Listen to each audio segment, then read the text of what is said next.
Thank you. Good evening and welcome. Thank you for joining us for tonight's discussion. My name is Craig Kafura. I am Director of Public Opinion and Foreign Policy Research here in the Lester Crown Center at the Chicago Council. The Council aims to foster a deeper understanding of global affairs and America's role in the world. Tonight's conversation addresses a critical question facing the international community. How do we strengthen global cooperation when it's needed most? This year, the United Nations marks its 80th anniversary. Yet great power competition, declining trust in international institutions, and rising nationalism are all testing systems which have facilitated global cooperation for decades. And as the Council's survey research shows, just released this morning, copies are available in the back, while 2/3 of Americans support working through the UN, even at the cost of compromising on policy, partisan polarization over UN issues is at a 50-year high. With these challenges in mind, and as the UN General Assembly opens its 80th session today in New York, we are delighted to welcome Ian Hurd and Juliet Sorensen for tonight's discussion, moderated by the Council's own non-resident senior fellow, Paul Poast. Please join me in welcoming them to the stage now.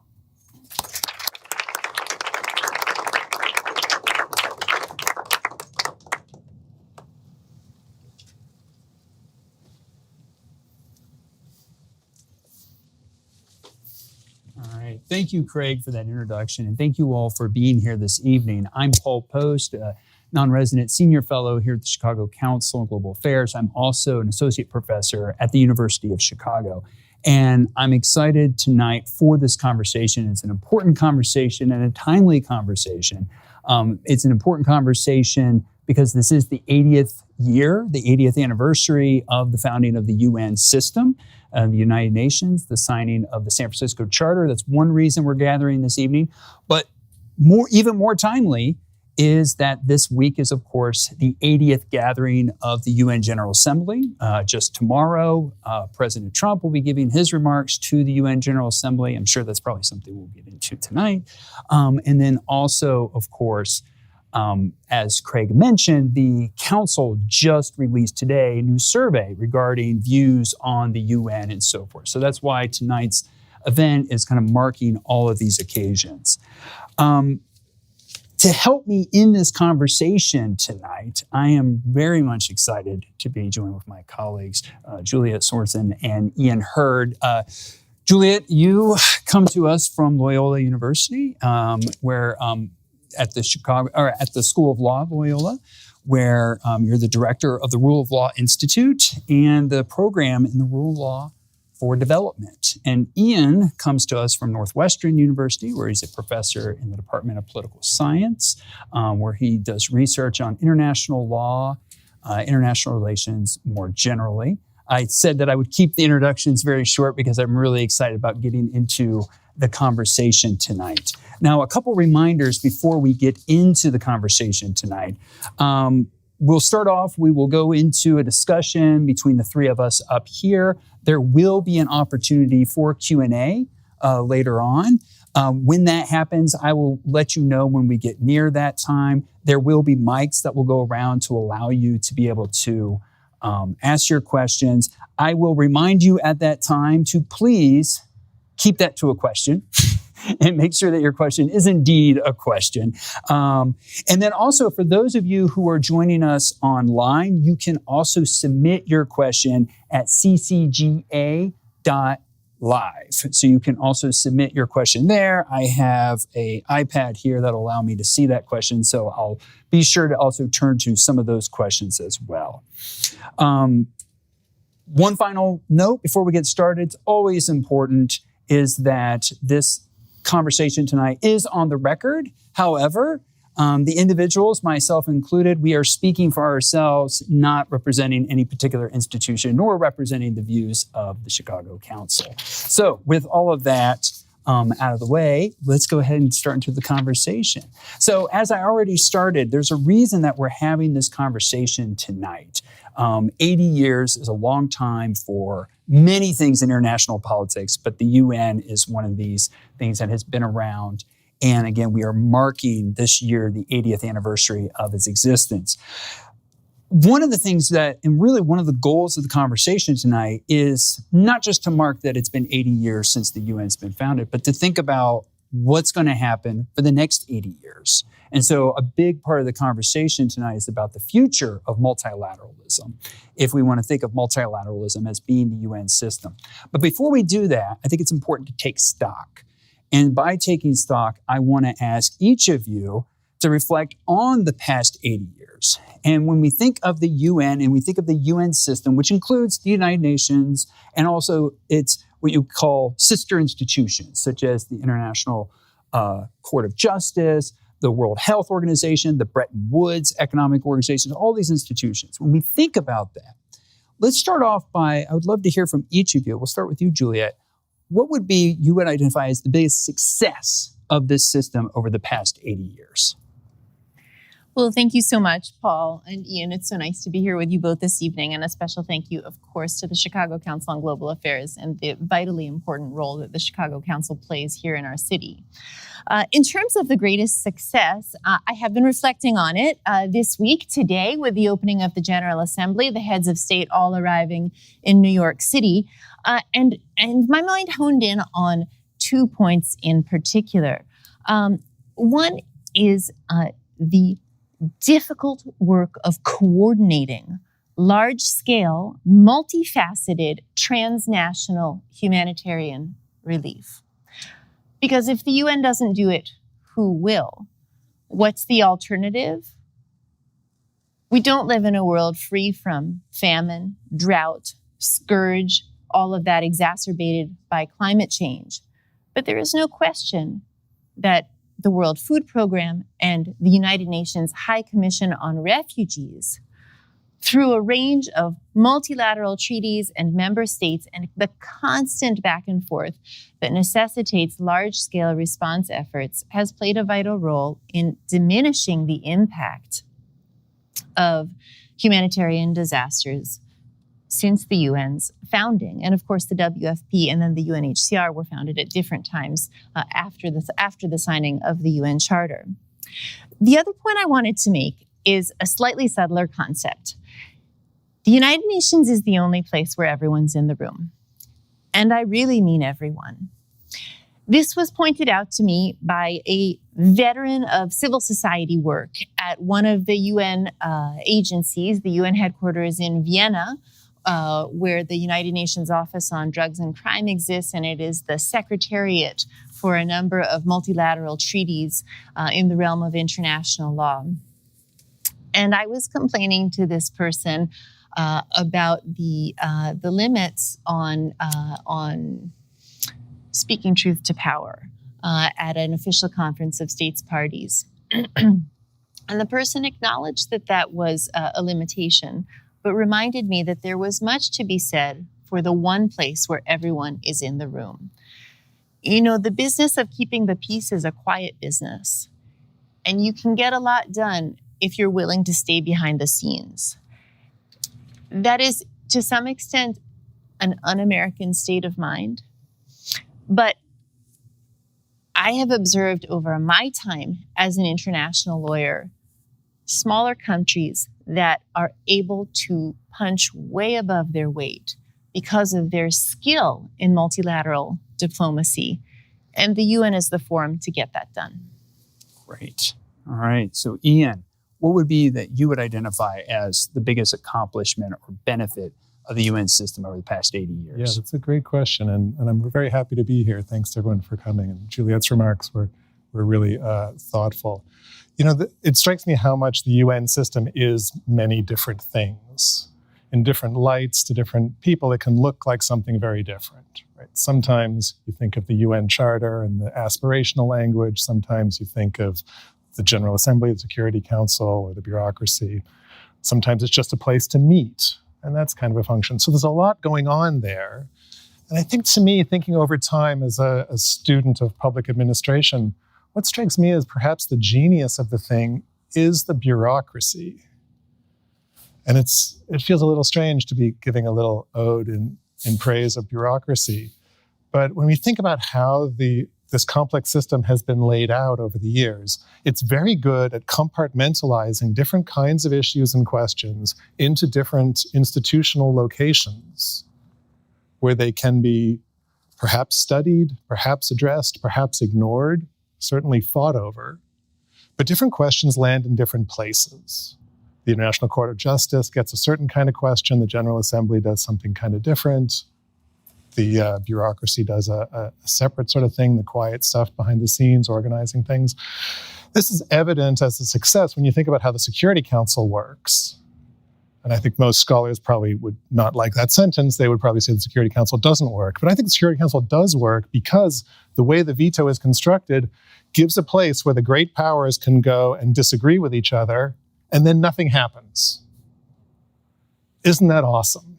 Nothing happens. Somebody vetoes something. The organization is not burned to the ground. The issue over which they were arguing is somewhat in the public eye, and the fact of their disagreement is right there for all of us to see. And I think those are very useful contributions when you think of what the alternative is in great power politics of backroom arrangements or all-out war or many other, worse outcomes. So the Security Council takes a certain kind of problem and helps the great powers show how they disagree with each other. And that leaves to these other institutions, some other parts of the UN, the capacity to just get on with things. Because those hot topics have been taken out somewhere else.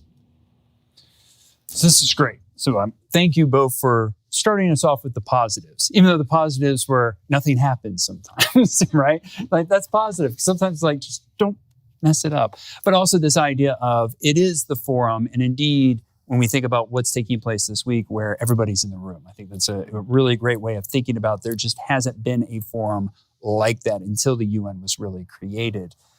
Now, that's positive. But now what I want to do is I want to turn to the negative. And I want each of you to say, what do you think has been the biggest failure of the UN system, if you will, over the past 80 years? And this time, Ian, we'll start with you, and we'll come to Juliet.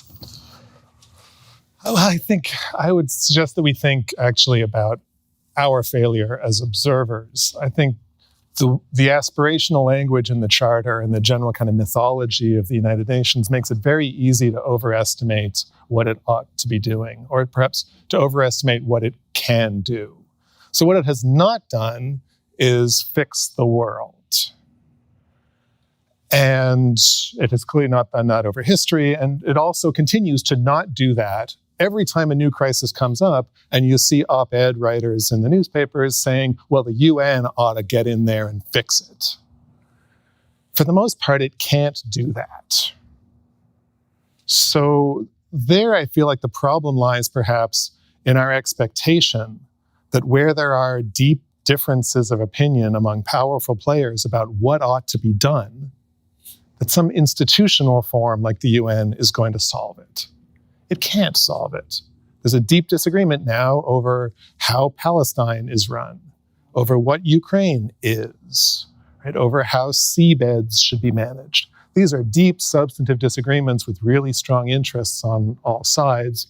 And the United Nations is not a device for resolving substantive disagreements, though it may help clarify them or identify the main actors and do other useful things. All right. Juliet? You know, Paul, I think that the challenge of enforcing international law coming out of UN bodies and the various international human rights mechanisms has been what I would characterize as a failure. The UN and the affiliated groups, it's only as strong as its member states. And if a member state opts not to enforce a resolution, an order, there's very, very little that can be done. Intentionally, by the way, I think to your point, Ian, the Security Council, both the genius and the the maddening aspect of the Security Council is its structure, is this concept of the permanent five, at least the permanent five in 1948, and the veto power that none of those permanent five members want to relinquish. But to my mind, as a multilateralist, if there are international courts that purport to have the force of law, their credibility is undermined when they issue judgments that, according to law, should be binding on member states and are then ignored with no accountability. So that is a structural problem and a problem of buy-in that ultimately impacts the credibility of the entire organization. Great. So this is useful for kind of leading directly into the next question. Because as I said, I thought that what would be helpful is to take stock. And we've just done that here. But now we want to start thinking about going forward. And one point of conversation that's been brought up quite a bit, especially in light of some of the criticisms, failures that both of you highlighted, is the need for UN reform. Or you could even broaden that out, the need for changing just how the international system operates, the need for restructuring international organizations. And this is, of course, not something that, is hypothetical. This is actually very much something that's brought up by the new U.S. ambassador to the UN, Mike Waltz, just confirmed, right? He's talking about the UN needs to be reformed in many ways. But of course, other people have taken this in other directions, talk about there needs to be an expansion of the UN Security Council. Maybe there shouldn't just be a P5 anymore. So I turn that to a question to each of you. What would be a reform that you think needs to be done? And then do you actually think it could happen? Such as thinking about, we need to expand the UN Security Council to have more than just the normal P5 members. Sure, can that actually happen? But I would love to hear from each of you. And Juliet, we'll start with you. What would be a reform you think needs to be done and will actually happen? Well, there is a process for enacting reforms to the UN Charter. In the UN Charter itself, like our Constitution, it is possible to amend the UN Charter. It is a difficult process, and it might be a little circular because we're back to the P5. Mm-hmm. Every one of the five permanent members of the UN Security Council needs to endorse that, and conversely can veto it. I will say this challenging process with these sort of structural barriers to entry, this was intentional. Because at the time that the UN was created, remember, the League of Nations had just been dissolved. And there was a great desire to make the United Nations permanent, that its members couldn't just throw up their hands and say, we hereby vote to dissolve, and we'll pass on our assets to whomever succeeds us. And so in terms of amending the UN Charter, in terms of voting to dissolve the United Nations itself, both are extremely difficult. I would propose a serious consideration of eliminating the veto power among the five permanent members. Yes, you might ask, how can that be done if that's a declaration against interest or a vote against interest by one of the P5? I would say that peace is in everyone's self-interest and every nation's interest. Wow. So eliminate the veto.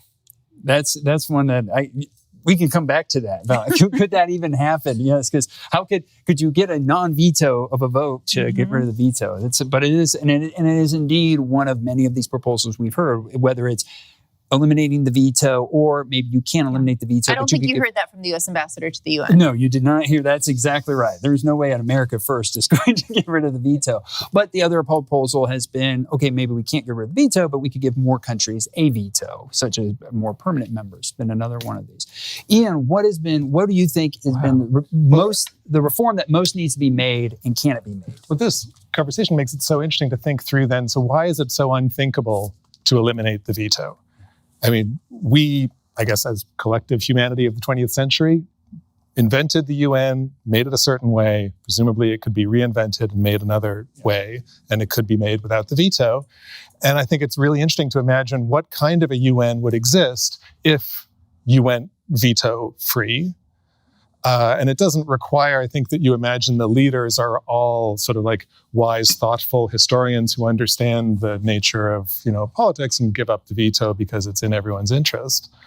Maybe it's enough to understand that each of them might see that it can do more of what it wants in a world without a veto. The Security Council may then itself be less of a player in the world, but it's not hard to imagine a global forum without a veto since we have it already in the General Assembly. Right.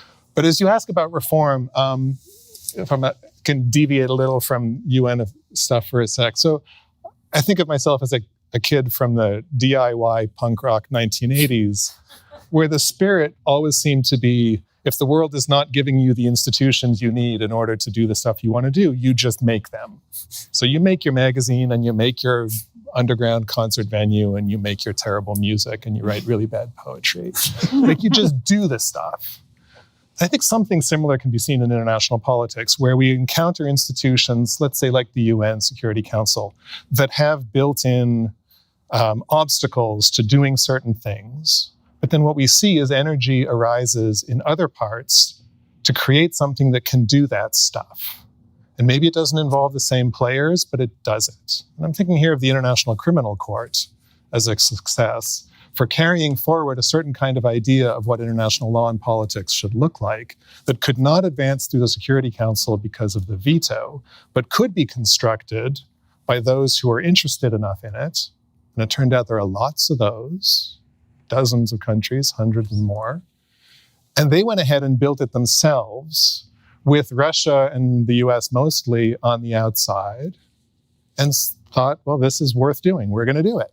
And it's still there and it does its work. And as you say, it may not be enforced in the way that one might ideally want.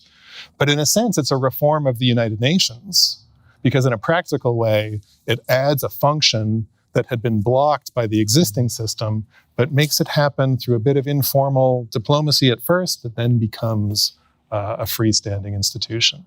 Yeah. And what's interesting about that is if we think about one UN institution that came under immediate criticism when President Trump came back in office was the World Health Organization, and saying the U.S. is going to withdraw from it, but then saying we're going to now create our own alternative to that. And indeed, I think there's already been proposals put forward, maybe trying to create an alternative to it. So just in that way, it's interesting that here is a administration that's viewed as very skeptical of the process, and yet seems to be going along this whole idea of if you don't like something, just create an alternative to it. And so this is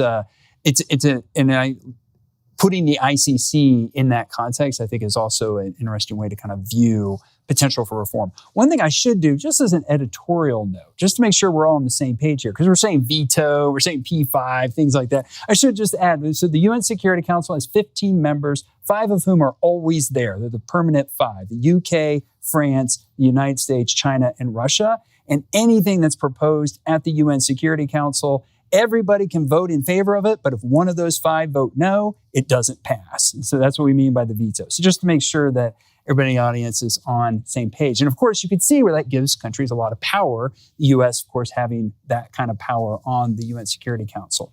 So, okay, this is great in terms of we've now talked about and we've taken stock of where we've come from. We've thought a little bit about what could be a reform that could go forward, whether it's changing the system itself or just bringing in, adding on something new. I think is, both of these are avenues for reform.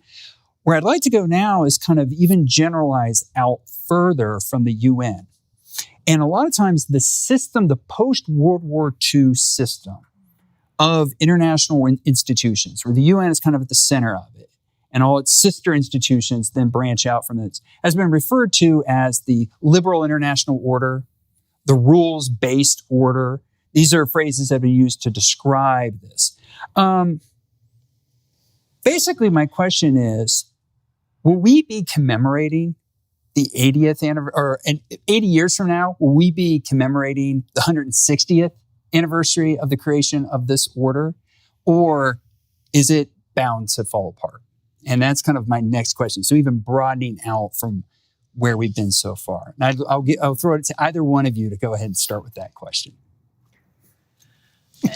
I don't anticipate partly because, as I said, there are structural impediments to throwing up our hands and walking away from the United Nations, intentionally so. That we will be commemorating the end of the non-world order, or the 80th of the non-world order. Yes, exactly. I do, however, anticipate that there will be regional bodies coming forward and filling the vacuum that has been created in recent decades by different aspects of the United Nations becoming less relevant. If we can think about a couple of potentially transformative, both historical and contemporary events since World War II, obviously that was the dawn of the atomic age. We have had, in general, a wave of decolonialization in the 1960s. The African continent now has many African regional bodies that are vibrant, that have the buy-in of their member states, and the African Union is committed to policy making for the continent as a whole. In addition, I mentioned my concern over international law and its lack of enforceability. There are regional bodies, and I'll take the Inter-American System, for example. Somewhat ironically, Washington, D.C. is headquarters to the Organization of American States. I say it is ironic because although we serve as the headquarters, we participate practically not at all in the various forums of the OAS, including the Inter-American Human Rights System. However, there is a robust participation in the Inter-American System in Latin America and the Caribbean, and so you get into it you get out of it what you put into it, and I would expect that regional bodies will become stronger and more powerful if the truly global ones recede. Yeah, and this leads to I can't remember who it was that said that regional blocks, are they building blocks or are they stumbling blocks? And in this case here, thinking about that, as you're saying, that perhaps we see the world move away from universal multilateralism more towards this regionalization of multilateralism. Absolutely. And I forgot the second example I was going to give. Can I speak for 30 seconds more? Absolutely, yes. Okay, climate change. Yeah. And the struggles to advance the goals of the UN Framework Convention on climate change. Climate change vulnerable countries are, however, facing immediate challenges that vary from region to region and are committed to building up regional responses even as the UN Framework Convention and the Conference of Parties labors to reach agreements and reduce the rate of climate change year to year. All right. I think that something like the UN will always be around, in part because I think humans have a kind of insatiable appetite for, on the one hand, the desire to come together to try to work together to deal with things, and on the other, the capacity to be surprised when other people don't want to do it quite the way that you thought was so natural. And between those two, I think there's always going to be this urge to build institutions like this and show up at their meetings to present yourself and your way of thinking, hoping that others will be attracted and that together you can do stuff. And then when they're not, you've set up a kind of tension that is also an energy that I think drives the system forward. Some of these institutions manage to keep going on this tension even without producing any tangible results for decades. I've thought a lot about the International Whaling Commission, which was set up with my two hands here to try to manage whale stocks and to give a limit to the number of whales that can be commercially killed and distribute that quota among the countries. But found out that some of the countries want a quota of 0 and others want some. And the way it's worked in the institution is that each of those two coalitions has enough voting power to veto what the other wants. So they can't agree on anything. They can barely hold a meeting. They've not been able to revise the substance of the convention in decades. But they keep meeting because they feel like the world needs an organization that manages something like whale stocks. Like there's something, I don't know, weirdly psychologically human about feeling like that's something that we ought to be doing. So they keep doing the form of it, but the substance is kind of deadlocked. I think there's a lot to be said for thinking here about form and substance, right? The institutions we're talking about, and then the real substantive disagreements or stakes that people are fighting over through the institutions.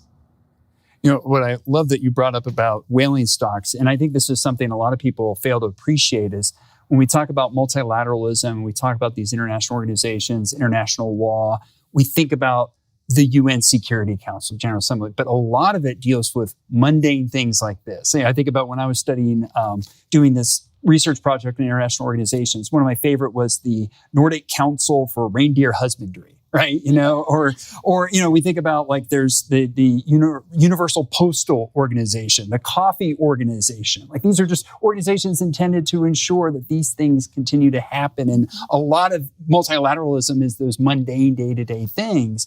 So I think that's another useful note to keep in mind, that a lot of times the focus can go towards the big organizations that get all the attention, but a lot of the day-to-day is in that realm. And even then, as you just pointed out, in those mundane realms, you can see the politics playing out.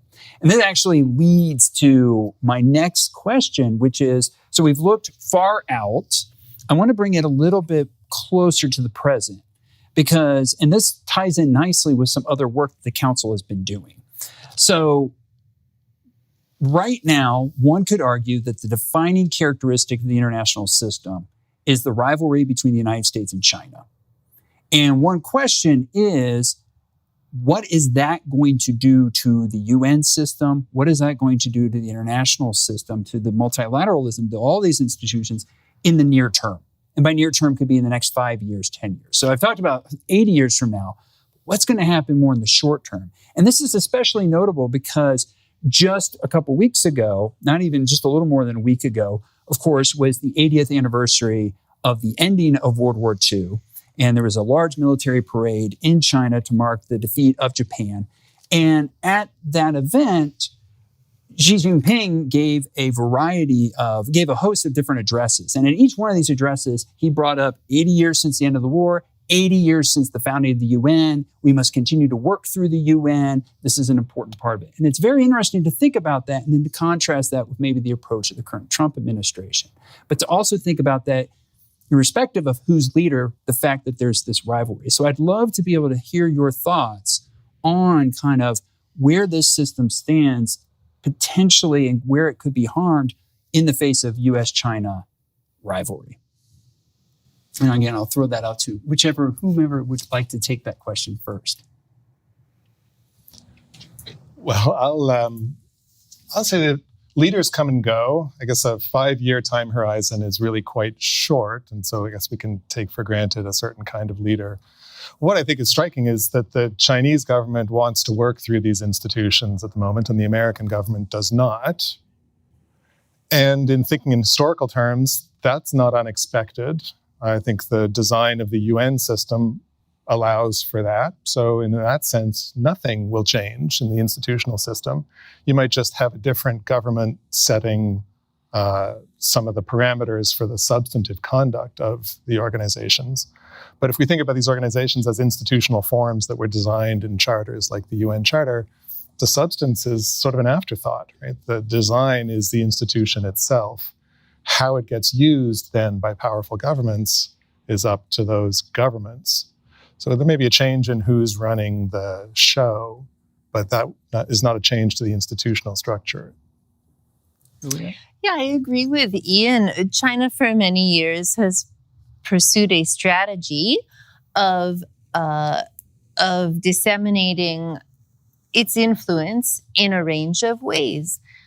Having worked in many countries in West Africa, I have seen the Chinese cultural centers that have been built throughout West Africa. Oh, in addition to the roads that are paved, the local government ministries that are constructed with funds from the Chinese, and more. The U.S. for many decades now has really focused you use the term America first and referring to the current administration, but in truth, it has utilized the UN as a second-tier measure to advance its interests. We have for so long been the wealthiest country in the world and the country with the largest and most powerful military that we have relied on that full stop. And there are many people who have argued that that has been a successful strategy for us. China, with a smaller economy, notwithstanding obviously its much greater population, has very intentionally pursued a different strategy, and certainly working within the UN system is consistent with that.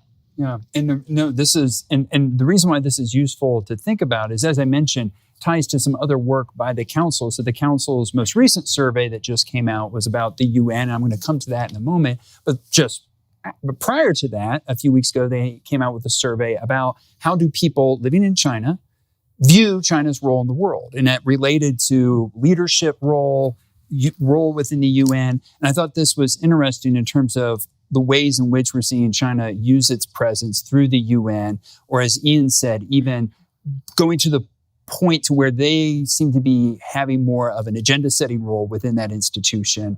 And the U.S. is almost stepping back and allowing that to be the case. But as you were saying, maybe that's not unique to just this administration. There's been a gradual pulling back of using the UN in a more secondary way, as you say. So with that, I want to now move to one of my, penultimate questions here, which is the survey that just came out by the Chicago Council. And it's very interesting, just released today. And there's a lot to unpack in this survey. We were talking a little bit about it backstage before we came out. But one of the most notable things about the survey is, and I think Craig mentioned this at the very beginning, is we are looking at a record since the survey. They've been asking this question since 1974, when the survey first came out. This is the largest partisan gap ever for the question of the importance of strengthening the UN. Those who view that as very important stand at about 62% for Democrats, 29% for Republicans. To put that in perspective, when the survey first came out back in 1974, it was about 50-50. And, that stayed quite a bit the case. You did see a partisan gap emerge in the early 2000s, maybe around the time of the Iraq War. Then it started to, maybe shrink a little bit, but now it's bigger again. So I would love to just hear your thoughts on this. You see this survey results, you see this big partisan gap, Republicans being much more skeptical of the UN, Democrats being much more, I would say, encouraging, wanting to strengthen the UN, though 62% is not 90%. So what is your reactions to kind of hearing about this partisan divide on the UN? Well, I would say that it's so useful that the Council is collecting this data over time. And it allows us to see the striking way in which the attitude towards the United Nations is in partisan politics here, I think, seen as a symbol of other things. So to me, it seems the change is not in the UN system and in the world. The change is in how the UN is used as a symbol in American politics for other positions. So it becomes the case, as far as I can tell, where feeling antagonistic towards the UN is a marker of being a certain kind of voter in American politics, irrespective of what the UN might be doing. Right. So it's taken on the form now where it feels a little bit like the conversation is not what it looks like the conversation is about. The UN is being used in somebody else's conversation to signify something that's actually quite independent of anything that might be going on in the UN. Yeah. These survey results are so interesting, and I would encourage everyone to look at them. This survey has taken place, did you say every other year since 1974? I can't remember. Craig could verify the exact iterations of it, but it's been recorded going back to 1974, and there's been multiple iterations. I don't know if it's done annually. I can't see Craig here, but pretty close to it. Yeah, so when we cast our minds back to 1974 and the concept that that the partisan divide in terms of the favorable view of the United Nations has increased over time, Sure, Republicans are traditionally more isolationist, but in 1974, America had just emerged from a bruising involvement in Vietnam that was intensely unpopular across the partisan divide. So what exactly has happened since that time? The other point, I agree with you, Ian, the survey may be a proxy for global attitudes more generally, in addition to the United Nations per se.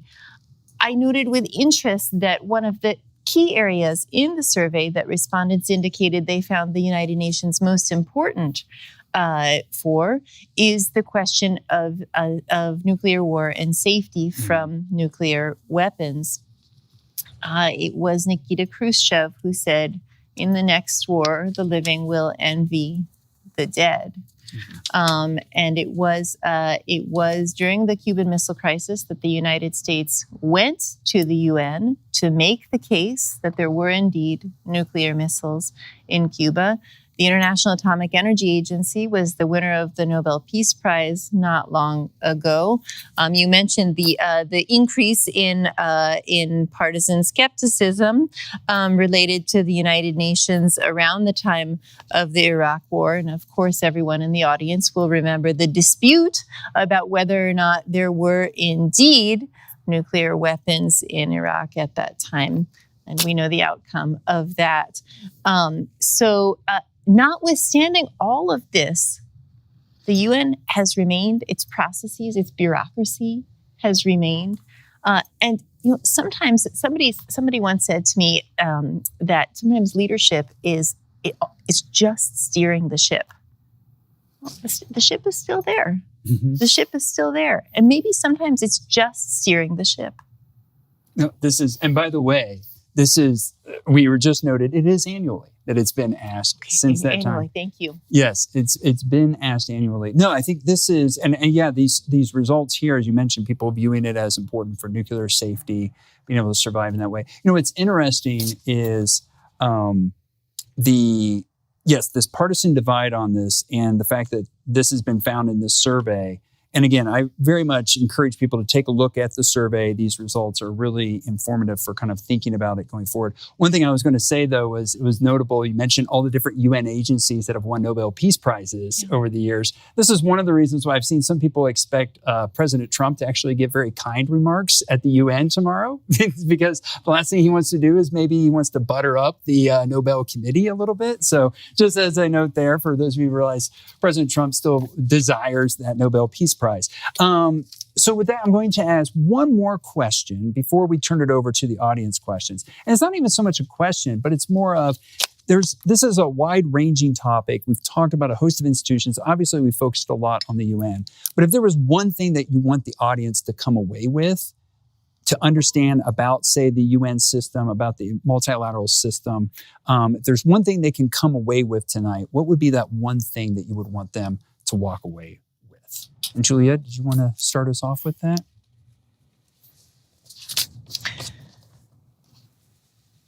I believe John F. Kennedy was the only president ever to mention the United Nations in his inaugural address. And he called it our last best hope for a world of peace. Not a country of peace, not a United States of peace, a world of peace. And to my mind, there's still much to be said for the role of the United Nations as our last best hope for a world of peace. Outstanding. I did not know that. That's fantastic. Yeah. I would say to remember that politics is about what happens when people disagree with each other. It's easy to design political institutions for moments when everyone agrees what ought to be done. But what we're talking about here is a world of institutions that's premised on disagreement, on having different views about important things. So I would suggest that we keep our eyes on the substantive disagreements, the things that are really animating the fights. Yeah. And in these institutions, somebody wins and somebody loses. Nobody wins all the time. Or there's nothing that's good for everybody. There's always winners and losers. So we're thinking about how to design political institutions for those sorts of processes, which is way harder, way more important, and as scholars way more interesting than places where everyone agrees with each other. I think that's a very good point, that we often look at the disagreement and say that's a failure versus saying that's what these were designed to be addressing, is the fact that there is this disagreement, which might be the fact that they're designed that way, might be why JFK said it's the last hope that we really have for it, because there's not going to be something better. This is what we have. So with that, what I'd like to do now is be able to turn to audience. I do believe we have some mics that will be coming around. So we'll go ahead and start there. And we have a gentleman who's here up front. Go ahead and take the mic. And as I said, please just introduce yourself and state your question. My name is Eric Mao. I run the Geopolitical Forum. And this is the best panel I've ever seen. I've been coming for 2 years. But if I get into detail, that would not be sticking to my question. So my question is, it's all good. You guys have annual survey of people's sentiment toward United Nations in terms of its importance and stuff. But look at this crowd. It's half the size of the regular crowd. I've been here for 2 years. Maybe this is the smartest that are here today. But in terms of number, we have one vote, one man, one person, one voter. So numbers do matter. So given that, do you think that survey is very informative, very satisfies some curious minds, and is academically very interesting and significant? But realistically, given the size of the crowd today, what significance does it represent? This is an interesting question here. So, and yes, I would say this is an outstanding crowd we have here tonight. Yes, very dedicated crowd here tonight.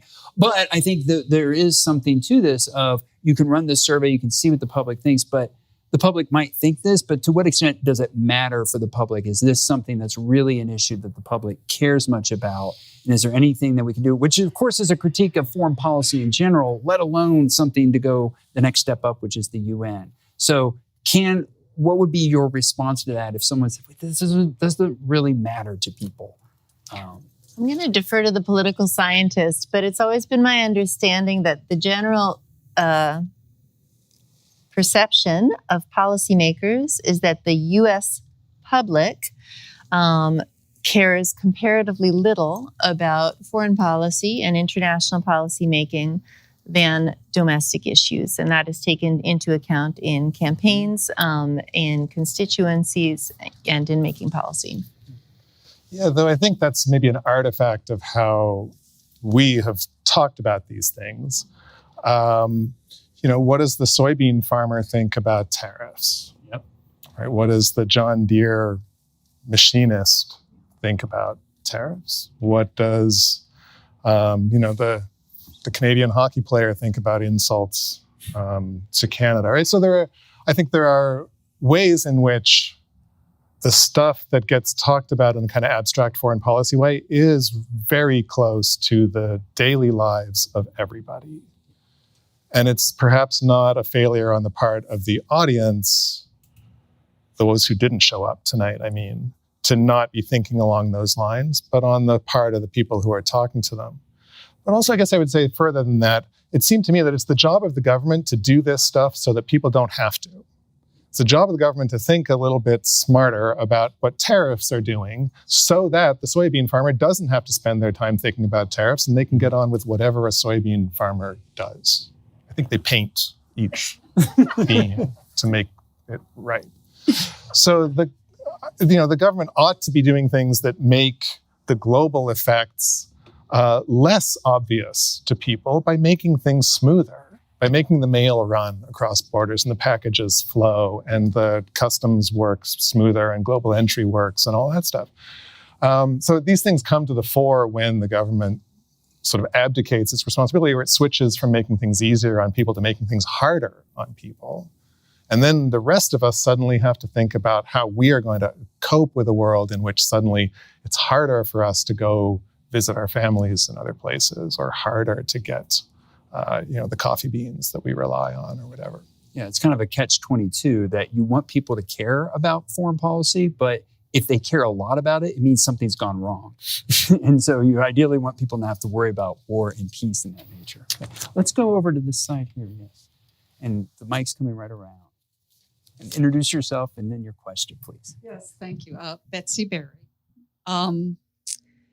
You've spoken a lot about policy and institutions and such. What about funding? With the current slash and burn policies we're seeing, what happens to the UN and multilateralism if the United States is not supporting financially?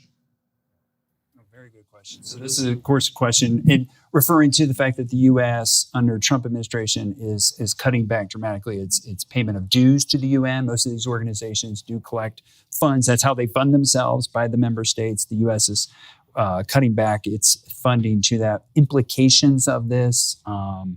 Is this something that is unique to the Trump administration, or have we seen this before? Who would step in to fill in the gap?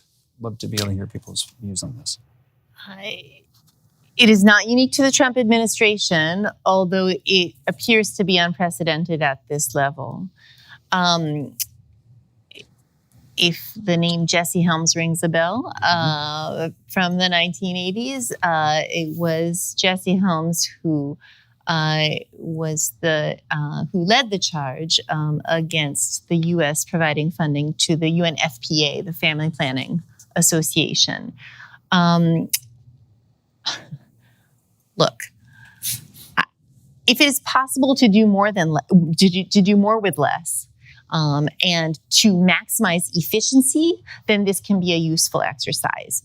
I had hoped that other countries would step forward and contribute more. Unfortunately, it appears that is not the case. Interestingly, with the U.S. withholding its dues, other countries follow suit. There's no question that this impact will be felt at the level of daily lives around the world, whether it is maternal mortality rates spiking, whether it is access to education, and basic indicators of human capital.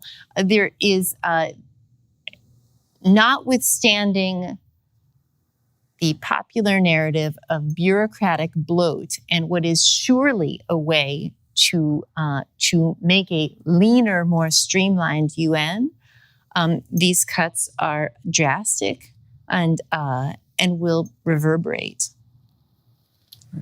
Ian, did you want to? No. You're good with No, it? All right, great. So we're going to take one more question from the audience, and then we do have some questions online. Let's go to the very back over here. Yes. Hello, thank you so much for the conversation. My name is Daniela. I am from Colombia, so multilaterals play a huge role. USAID was a funder for multiple programs. I was involved in the developing of one of those, C4D, Cacao for Development. And right now, well, we will see what will happen. And my question is, in a world where soft power shifts, agreements are not kept, and trust is broken, how do people keep on working within multilaterals? Because we need to trust. And right now, that soft power and that trust seems to be flying away. Yeah, so how do people continue to work within and with multilateral institutions when there seems to be this breakdown happening? Yeah, I think that's a great point. The people that I know who are in other governments have lost the faith that the U.S. government is a reliable agreement maker. So they're all trying to figure out how their world goes on in the face of not being able to make agreements with the Americans, because there's no reason to believe that it's going to last the week. So they're talking to each other instead. And clearly that, has, as I was trying to suggest earlier, there's maybe some promise there, because that allows a new set of views to come forward. But also that means that certain things just won't get done, as Juliet was just talking about. And that means that there's a lot of people to the extent that those programs are doing good things, those things aren't going to get done. And there's just nobody to step in and do it. But how long this lasts is kind of hard to tell. I mean, I think the premise of some of our conversation has been that the original kind of genius of international organization was responding to a kind of well-learned lesson about how useful it can be to make some basic structures where people can come together and argue and talk about stuff. That remains. And even if you don't want to play that game, once you're out of the picture, I think other people will remember how easy and cheap it is to get what you want if you're willing to play that game and do it well. So it may not be long before those insights get revived and somebody claims credit for suddenly realizing that international institutions, hey, can be useful tools of American policy. Did you want to add to that? Or go to the next question? I know we don't have a lot of time yet. Let's go to the next question. Okay, we'll go to the next question. All right, so I'm going to take a question. I'm going to take kind of a collective question from online here, because there are several questions that are asking about specific crises happening, say Gaza right now. There's a few questions on that. But one of them I think is phrased in a very just useful way, whether it's Gaza, whether it's climate change, whether it's Ukraine. It just says, are there any global crises that the UN can actually solve right now? I think it's very well stated, very comprehensive of many of these. Is there anything the UN can actually solve? Sorry to step on you, but one of the old truths about the UN is if a problem gets to the UN, it's because it can't be solved. It wouldn't be a crisis if it could have been worked out before it gets to that point. It gets to the Security Council, it's already too big of an issue. Juliet, what do you have to say? I return to my first point about the UN High Commission on Refugees and the role that the UN plays in coordinating member countries who are parties to the UN Refugee Convention, as well as countries that are not parties to the Refugee Convention, because who knows when a refugee crisis will arrive at your border, and serving as host countries so that refugees get food, shelter, housing, and access to a very basic standard of living. Does it make headlines? No. Is it a crisis? Actually, it is a crisis. We are living in a refugee crisis, but it is something that doesn't require speeches. It doesn't require a veto. It doesn't require anybody banging their shoe in the Security Council. It requires that quiet, day-to-day management work that a large multilateral agency can do. All right, we have time for one last short question. So who would like to ask that? Yes, please. Illinois sweatshirt here. Thank you. Hello? Yeah. My name is Rory Gilchrist. Thank you so much. I wanted to ask about something that hasn't come up yet, which is the Sustainable Development Goals. We've got about 5 years left of this original 15-year plan to solve everything from climate change to clean water to gender equality. So in the interests of brevity, what's the over-under on us getting a passing grade as a planet on the Sustainable Development Goals? Yes. Well, this could be the first time ever that a 15-year plan wasn't fully fulfilled. I think it's an excellent way to draw attention to the issues and to push the issue back in the faces of government and have them have to admit whether they're going to do anything about it or not. It looks to me like they're not. Yeah. Juliet? The international community made remarkable progress on the Millennium Development Goals, the MDGs, which were the predecessors to the SDGs. The SDGs were intentionally harder to achieve. I don't think we'll get there. But like many aspects of the UN General Assembly's work, for example, the Declaration of Human Rights, they are aspirational, and we can keep trying. Well, with that note, thank you, Ian. Thank you, Juliet. And thank you, all of you, for being here tonight for this important conversation about the future of multilateralism. I'm sure you'll all tune in to all the great speeches that will be given at the UN General Assembly this week and follow very closely. But with that, let's give the panelists a round of applause. Thank you so much. Thank you.